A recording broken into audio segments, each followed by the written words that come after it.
Hello Asif guys, কেমন আছেন সবাই? আশা করি সবাই ভালো আছেন। তো আজকে হবে জাকা নাগারে ছিপি। তো দেখতে পাচ্ছেন আমি এখন পাঙ্গাস মাছ রান্না করব।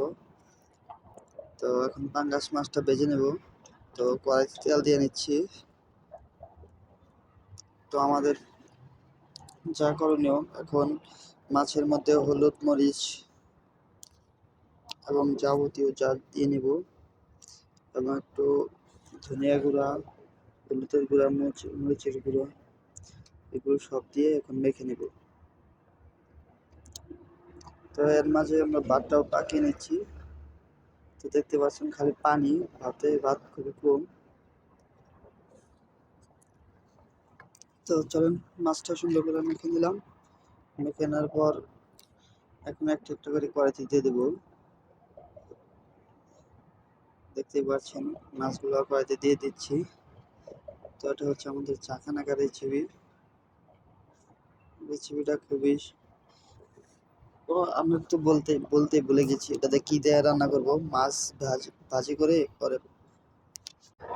তো মাছগুলো দেওয়া শেষ হলে মাছগুলো সুন্দর করে ভেজে দেবো। ভেজে নেওয়ার পরে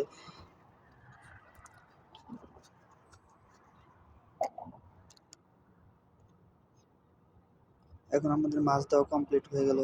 তো একবার উল্টানো দেওয়া হয়ে গেল। তো আমার একটা ফোন একলা ভিডিও করছি, তো তো তো আপনাদের দেখাতে পারলাম না যে কিভাবে মাছটা উল্টালাম। তো সাথে আমরা এখন পেঁয়াজ, মরিচ, কাঁচামরিচ, রসুন এগুলা কেটে নেব। বাদ বাকিটা এখন আমরা সবজি কেটে নিলাম। এটা হচ্ছে কোচা, সৌদি আরবে কয় কোচা এবং বাংলাদেশে কয় মিষ্টি লাউ, এবং ছোটটা, এবং সৌদি আরবে এটা কোচা বলে। তো এই কোচা দিয়ে মাছ দিয়ে পাকাবো। তো চলেন, মাছটা একটু ভেজে নিলাম। মাছটা উল্টিয়ে পাল্টিয়ে সুন্দর করে করলাম। এখন মাছ ভাজা হয়ে গেল। এখন মাছের তেল এখানে দিয়ে দিলাম। তো দেখতে পাচ্ছেন মাছের যতটুকু তেল হয়েছে পাচ্ছে, তো এখানে দিয়ে দিয়ে দিলাম। তো এখন আরেকটু তেল দিয়ে নিলাম। তো এখন পেঁয়াজ, মরিচ, রসুন এগুলো সব এখানে দিয়ে ভেজে নিব সুন্দরভাবে। তো একটু লাড়াচাড়া দিলাম।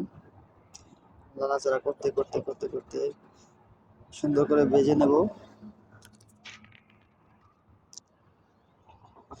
তো আপনারা যারা নতুন ছেলেরাও আসবেন, তো এভাবেই রান্না করবেন।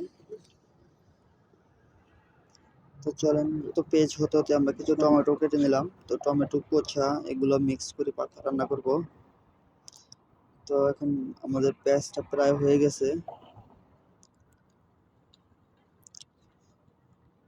এখন আর একটু সুন্দর করে ভাজতে হবে। তো দেখতে পাচ্ছেন এখন মরিচ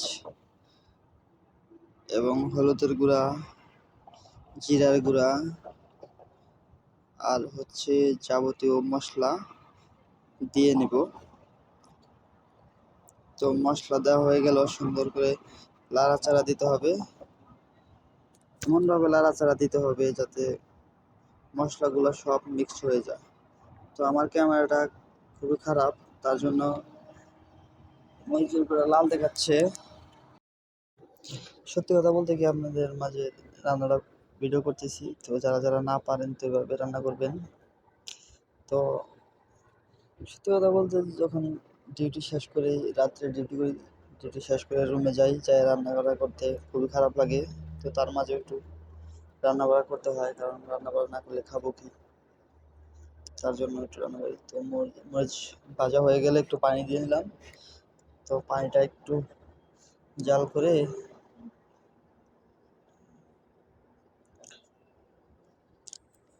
এখন পানিটা জাল হয়ে গেল, এখন কোচাগুলো সবগুলো দিয়ে দিলাম। তো টমেটোটা একটু পরে দিব। তো একটু লাড়াচাড়া দিয়ে নিলাম। লাড়াচাড়া দেওয়ার পরে দেখতে পাচ্ছেন কেমন হলো। তো আর একটু এখন ঢাকনাটা ঢেকে দেবো।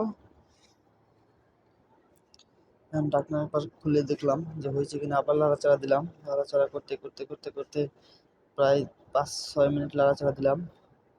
আবার এমনভাবে লাড়াচাড়া দিয়ে না যে ঠিক করতে হবে। তো লাড়াচাড়া দেওয়ার পর একটু পানি দিয়ে দিলাম। পানি দেওয়ার পরে টমেটোগুলো দিয়ে দিলাম। তো এখন ঢাকনাটা ঢেকে দেবো। তো দেখতেই পাচ্ছেন এখন দেখতে কতটা সুন্দর হচ্ছে। তো মনে করে লবণ দিয়ে দিবেন। আমি লবণ দিতে ভুলে গিয়েছিলাম। তো আপনারা দয়া করে লবণ দিয়ে দিবেন। তো এখন মাছগুলো দিয়ে নিলাম। মাছগুলো দেওয়া হয়ে গেলে একটু ঢেকে দেব, পরে ধনিয়া পাতা এগুলো দিয়ে দিব। মানে এখন না, একটু পরে, মাছগুলো একটু হোক, তারপরে এখন ধনিয়া পাতা দিয়ে দিচ্ছি, দেখতে পাচ্ছেন। তো ধনিয়া পাতা দেওয়া হলে প্রায় 5-10 মিনিট জাল দেওয়ার পরে তরকারিটা নামিয়ে ফেলবেন। তো প্রবাসী ভাইরা, আপনাদের জন্য দোয়া করি যেন সবাই ভালোভাবে থাকতে পারেন। তো সবাই ভালো থাকবেন, ধন্যবাদ সবাইকে, আমার জন্য দোয়া করবেন।